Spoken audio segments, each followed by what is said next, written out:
Bullish engulfing candle candlestick pattern pricing down trend irra yookaan immoo bearish structure irra turee fi bearish structure san fixee kana booda pricing gara bullishiitti yookaan immoo gara up trendiitti jijjiiramuusaa kan nutti agarsiisuu fi kaandiliin beerishiin down trend irratti uumamaa turte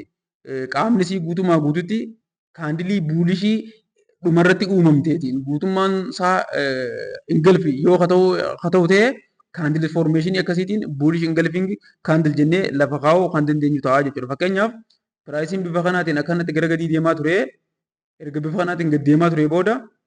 candiliin asitti uumamte candiliin beerishii xiqqoon tun candilii bullishii guddaa kanaatiin guututti dhufee if keessatti engulfitaanaan pricing kana booda gara oliitti deemaa anticipation jennu kan nuti fudhannu taasisudha jechuudha. Kanaatiif bullish engulfing candiliin kan nutti agarsiisu pricing kanaan dura bearish trendii qabaachuu isaatii fi kana booda immoo gara bullishiitti trendii sun jijjiiramuuf kan deemu ta'uusaa kan nutti agarsiisudha jechuudha. Kan amma fakkeenya yoo ilaallu ta'eef fakkeenya pricing asirratti maaltu ture bearish structure irra ture yookaan immoo down trend irra ture ergasiitii immoo bakka kana dhufeeti kaandiliin bullishii kun yookaan immoo kaandiliin magariisni tun kaandilii diimtuu yookaan immoo kaandilii beerishii tana maal godhee guutummaa guututti if keessatti engulfi waan godheef bakka kanarratti baay'ee poozishina seennee stop lossii kaandilii san jalatti stop lossii kaa'uudhaan take profit immoo key levelii fuuldura jira kanarratti target goonee take profit keenya erga as kaannee booda pricing bifa kanaatiin up trendii akka agarsiisee take profit keenya immoo bakka nuti itti tilmaamne san akka guutummaa guutuutti smash nu godhu kan nuti tilmaamuu dandeenyudha jechuudha. Akkasuma bakka kanatti illee maal godhe pricing bifa kanaatiin down trend irra ture yookaan immoo bearish structure irra ture. Ergasii booda naannoo kanatti key levelii wayii erga tuqee booda maal godhe kaandiliin magariisni guddaan kun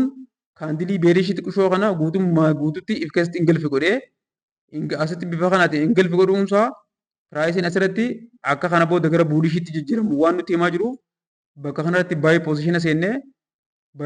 seennee kaandilii kana jala immoo stop lossii erga keenya booda take profit keenya key levelii fuuldura jira kana jiru fakkeenyaaf naannoo kanarratti take profit keenya kaa'uudhaan pricing naannoo kanarraa bifa kanaan gara oliitti deemee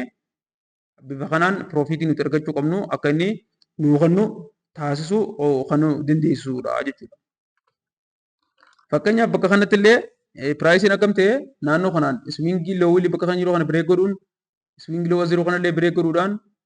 bifa kanaatiin maal ture down trendii irra ture jechuudha. Erga down trendii bifa kanaatiin tureetii booda maal godhee